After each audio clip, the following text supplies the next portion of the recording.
Hi my YouTube family, welcome to Amitha's vlogs.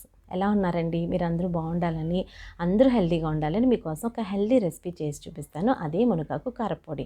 ఇది చాలామంది ఇళ్ళల్లో చేసుకుంటున్నారు, బట్ ఈజీగా నా స్టైల్లో ఆయిల్ లేకుండా చేసి చూపిస్తాను రండి. మన ఛానల్ ఇంకా ఎవరైనా సబ్స్క్రైబ్ చేసుకోకపోతే ప్లీజ్ సబ్స్క్రైబ్ చేసుకోండి. ఫస్ట్ 4 రెమ్మల మునగాకు, 4 రెమ్మల కరివేపాకు శుభ్రంగా కడుక్కొని ఎండలో కానీ నీళ్ళలో కానీ ఆరబెట్టుకోండి. నేనైతే ఎండలో ఆరబెట్టుకున్నాను. ఇలా అయిందనమాట. ప్యాన్ వేడి చేసుకొని ఒక పెద్ద స్పూను శనగపప్పు, అదే స్పూన్తో మినపప్పు, ఒక చిన్న స్పూన్ జీలకర్ర, అదే చిన్న స్పూన్తో 2 స్పూన్స్ ధనియాలు, మీ కారానికి తగినట్లుగా వేసుకోండి. ఎండుమిర్చి నేనైతే 7 నుంచి 8 ఎండుమిరపకాయలు వేసుకున్నాను. ఒక చిన్న స్పూను నువ్వులు వేసుకున్నాను. ఇవి దోరగా వేయించుకొని, ఎందుకంటేనండి సిమ్లో పెట్టుకోవాలి. డ్రై రోస్ట్ అంటే ఆయిల్ వేయకూడదు. సిమ్లో పెట్టుకొని పద్ధతిగా వేయించుకుంటేనే చాలా కమ్మగా చాలా బాగా వస్తుందన్నమాట. అస్సలు మాడనివ్వద్దు.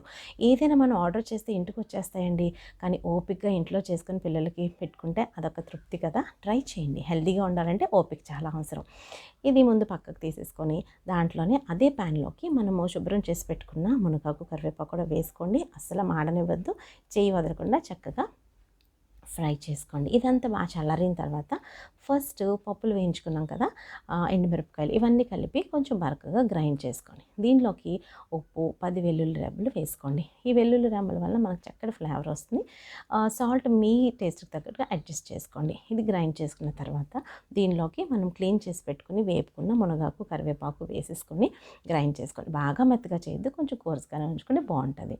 అంతేనండి. ఇలా గ్రైండ్ చేసుకుంటే మంచి స్మెల్ వచ్చి మా మునగాకు కరివేపాకు పొడి తయారైపోయింది. హెల్త్కి చాలా మంచిది.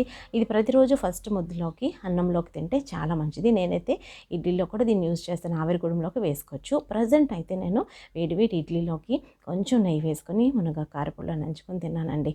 చాలా బాగుంది. సూపర్ డెలిషియస్గా ఉంది. మీరు కూడా ట్రై చేయండి. మీరు ట్రై చేసి ఎలా వచ్చిందో కామెంట్ చేయండి. మీ కామెంట్స్ నాకు చాలా ఇంపార్టెంట్. వీడియో నచ్చితే లైక్ చేసి షేర్ చేయండి. కామెంట్ చేయడం అసలు మర్చిపోద్దు. Please subscribe to Amitha's vlogs.